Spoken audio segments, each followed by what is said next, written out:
Información, diálogo y análisis con nuestros invitados.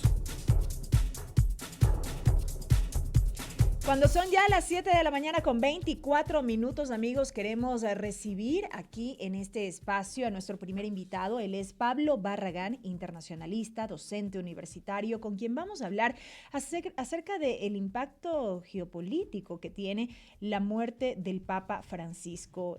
Teníamos estos reportes previo a irnos al corte de los momentos que se viven ahora mismo, cómo se planifica todo el tema funerario, digamos así, previsto para este fin de semana, pero más allá de aquello y más allá del impacto religioso como tal que tiene este acontecimiento que ha impactado al mundo entero, ¿cuáles son estas otras implicaciones? Se lo preguntamos a Pablo. Bienvenido, muy buenos días. Buenos días a toda nuestra audiencia de Radio Municipal Quito. De MQ Radio. De MQ Radio, sí. Siempre es un gusto abordar estos temas de coyuntura internacional, con mayor razón los impactos que tiene el deceso que está teniendo el deceso del Papa Francisco, el primer Papa latinoamericano y jesuita en 1300 años de historia del cristianismo, y con una gran responsabilidad de ahora elegirse el nuevo Papa, el Papa 267. El impacto político es importante por el hecho del poder de convocatoria, por ser la autoridad moral del cristianismo, el Papa Francisco, lo que significó también para las reformas al interno del Vaticano. Luego de asumir el cargo en el año 2013, realizó, o mejor dicho, conformó algunas comisiones al interno del Vaticano para transparentar las cuentas, las finanzas. También en el año 2016 promulgó una ley en contra de los encubridores de los abusos sexuales a menores de edad exactamente dentro del Vaticano. Y entró, como decimos comúnmente, a patear la puerta y a sanear un poco, a lavar la cara a la imagen de la Iglesia Católica. Precisamente en este contexto y a partir de estos elementos que usted ya empieza a poner sobre la mesa, ¿cuál es este legado que deja el Papa Francisco? Porque si miramos a la ciudadanía, por ejemplo, teníamos un reporte antes de irnos al corte, con criterios de los ciudadanos de cómo lo recuerdan como un Papa cercano a la gente, muy empático, liberal también en ciertos aspectos. Hemos visto mucho cómo se ha viralizado en estos días, en estas últimas horas, estas expresiones del Papa alrededor del tema de la homosexualidad, por ejemplo, por citar apenas un ejemplo. Entonces, ¿cuál es en términos generales este legado que deja el Papa Francisco a propósito de cómo lo mira la gente? Especialmente en el social, por reflejar austeridad, velar también por la justicia social, velar por los marginados. Las visitas no fueron casualidad a países que se encuentran en guerra, en Papúa Nueva Guinea, también la solidaridad que expresó diariamente al pueblo palestino por los diarios ataques del ejército israelí en la franja de Gaza. Y claro, se lo recuerda en el ámbito social por el hecho de estar con los migrantes. De hecho, también recordamos una pequeña reprimenda a la administración Trump, a la primera administración del presidente republicano, de no construir muros, sino más bien puentes para que la gente pueda vivir en sociedad.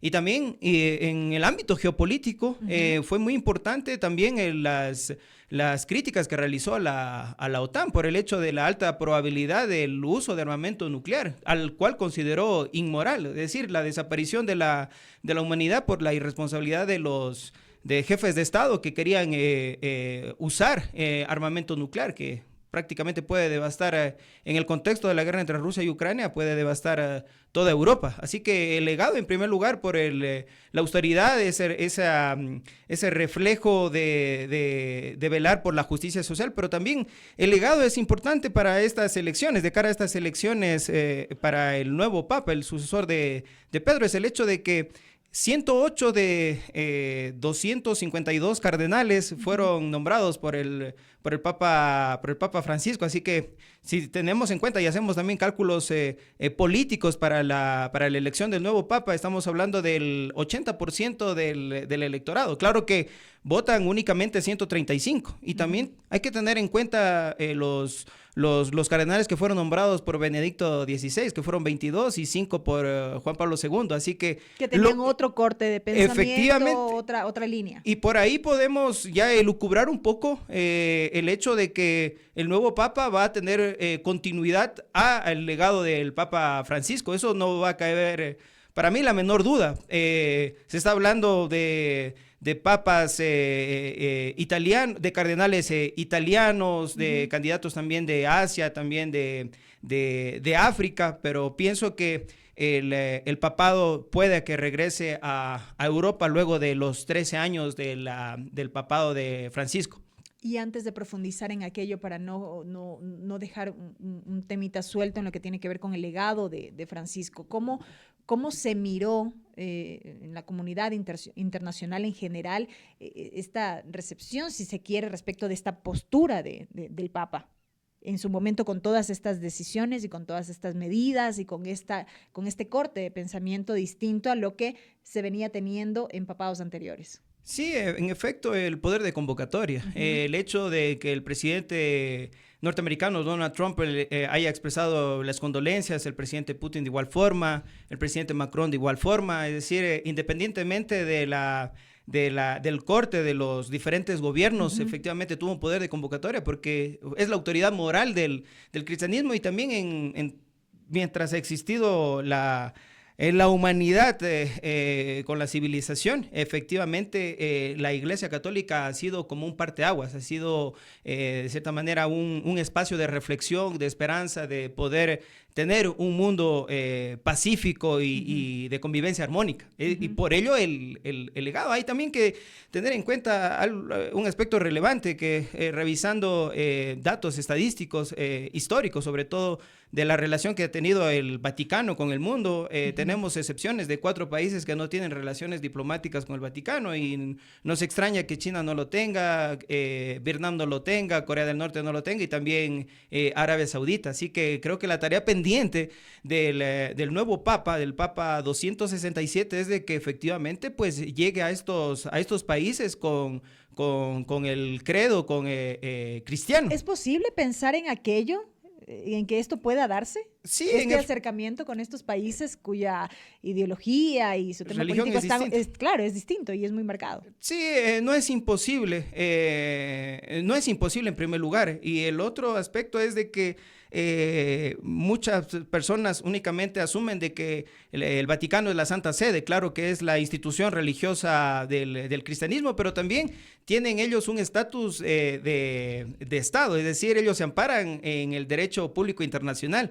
Y claro, como un Estado debe tener relaciones con todos los países del mundo, de acuerdo al marco positivista del derecho. El Vaticano es la Santa Sede, es la institución del cristianismo, pero también es considerada como un Estado y por lo tanto debe tener relaciones con Estados, independientemente del corte político que tengan.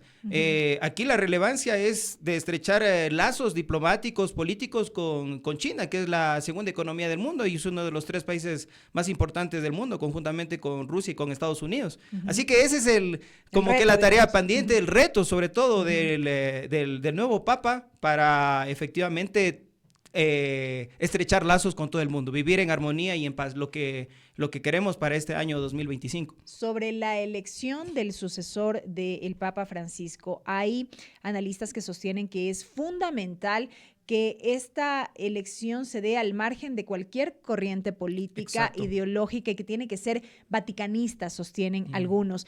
¿Es posible pensar que esto se dé en estos términos por fuera de lo político y de lo ideológico?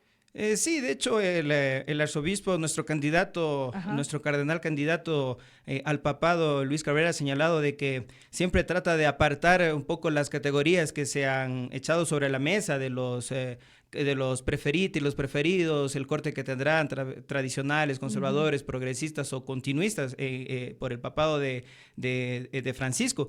Él siempre ha señalado y ha sido enfático de que el Espíritu Santo pues se hará presente en la elección del nuevo Papa y bueno, se tomará la mejor decisión para que asuma esta gran responsabilidad.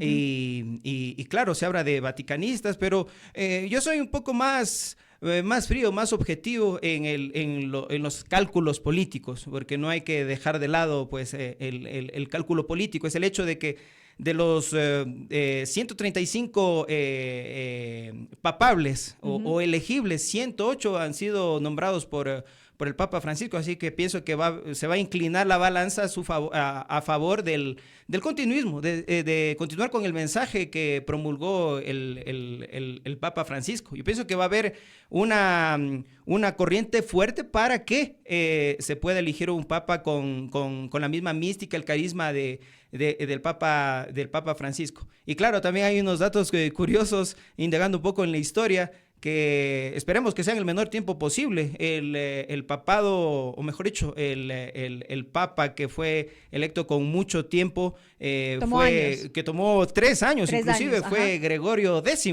Así que esperemos que, obviamente no va a pasar eso de que transcurran 3 años para elegir un nuevo papa, pero esperemos que sea en el menor tiempo posible, porque de hecho el mundo cristiano necesita un líder, como un pueblo, como una nación, como un estado, necesita un presidente. El cristianismo, el Vaticano necesita un nuevo papa. Y en este aspecto que usted acaba de citar, porque claro, lo más extenso que hemos tenido han sido en efecto estos 3 años, en el caso de Francisco fue en 2 días. Efectivamente, si no en la quinta votación. En la quinta votación, pero al término de 2 días. Pero todo esto dependerá también, si bien es cierto, se habla mucho de la importancia y la presencia del Espíritu Santo en un cónclave como esto, porque así es asumido, tendrá que ver mucho quizá esta suerte de división que dicen que hay ahora mismo al interior de la Iglesia Católica. ¿Este será un factor predominante? No, de hecho en elecciones siempre hay diferentes posturas, posiciones, visiones, ideologías, eso es indudable. Ventajosamente la elección es democrática con 2/3 de los 135 papables. En democracia, como la elección así lo estableció en su momento Nicolás II, si no estoy mal, en el año 1059, efectivamente se deben dar esos procesos de debate, de diálogo, para que al interno pues se tome la mejor decisión posible. El margen es muy corto, es muy pequeño para los tradicionalistas, para los ultraconservadores, para los que quieren un poco regresar a la iglesia 100, 200 años atrás. Así que, viendo los cálculos políticos... Son los menos opcionados, dice usted. Efectivamente, son los menos opcionados, pero hay algo curioso, que en estas elecciones siempre los menos probables pueden asumir el cargo de papa o ser nombrados papa. Fue el caso del Papa Francisco, un papa latinoamericano de origen argentino. No se podía pensar quizá en una posibilidad como esa. Efectivamente, y ocurrió todo lo contrario. Un papa ecuatoriano, a propósito del cardenal ecuatoriano Luis Cabrera, que también es un elegible. Le deseamos todo lo mejor. Nos encantaría que un ecuatoriano asuma esa gran responsabilidad. Yo pienso que la elección estará entre un papa europeo y un papa latinoamericano. Esperemos de que el papado se traslade un poco ya al centro del mundo. También hay cálculos naturalmente políticos para poner al frente de la Iglesia Católica al mejor representante, con carisma, con simpatía y con empatía, que es lo que se requiere en este mundo en caos y en desorden. Y que siga sosteniendo esta línea del Papa Francisco. Deseamos en lo posible que sí, que mantenga el mensaje del Papa Francisco. No vemos, al menos el mundo cristiano, la necesidad de hacer cambios abruptos, de inclinarse hacia candidatos muy conservadores o también demasiado liberales. De hecho, uno de los aspectos importantes del legado del Papa Francisco fue el hecho de que también velaba por la inclusión de la mujer en el sacerdocio. Así que, bueno, son temas un poco polémicos, pero que esperemos que en lo medular pues se continúe con el mensaje del Papa Francisco. En términos de tiempo, ya con esto concluyo, Pablo, este fin de semana será precisamente ya el funeral. El sábado. Exacto, este fin de semana, el sábado, será el funeral del Papa Francisco. ¿Cuándo se reúne ya el cónclave como tal? ¿Cuándo empiezan estos diálogos internos ultra secretos, se ha dicho también, para empezar a analizar quién será el sucesor? Así, a partir del día de hoy, por cierto, ya se ve en público el cuerpo del Papa Francisco. El día sábado será el funeral, el entierro. De ahí hemos visto la llegada también de los cardenales en estos días ya efectivamente, para poder ya estar al tanto de la organización del cónclave. A partir del día domingo se cuentan 9 días de oraciones, es parte del protocolo de las exequias del Papa Francisco, y a partir del 10º día tendremos ya el cónclave, el inicio del cónclave, es decir, la reunión de los 135 papables para poder elegir al nuevo papa. Es decir, tendremos... Es decir, desde el domingo, 9 días para este periodo de oración. Efectivamente, y a partir del día 10º, pues ya está instaurado oficialmente el cónclave, es decir, el momento en el cual los papables, los cardenales de todo el mundo que han sido convocados y que tienen efectivamente o cumplen los requisitos de edad, puedan elegir al nuevo papa. Vuelvo y repito, hay una gran probabilidad de que de los 108 nombrados por el Papa Francisco sea el nuevo papa. Hay que tener en cuenta que el cardenal Luis Cabrera fue nombrado cardenal el año pasado, así que esperemos de que todo juegue en su favor y podamos... ¿Quién no niega, a quién no le quita el sueño de que tengamos un representante del más alto nivel en el mundo cristiano? Correcto, Pablo. Mucha expectativa a propósito de este tema. Gracias por habernos acompañado esta mañana. Un gusto para toda la radio MQ. Siempre un gusto. Gracias, Pablo Barragán, internacionalista, docente universitario, quien ha estado con nosotros aquí en MQ Noticias. 7:41 a.m. Vamos a una breve pausa. No se vayan. Enseguida continuamos con más información y nuestra siguiente entrevista.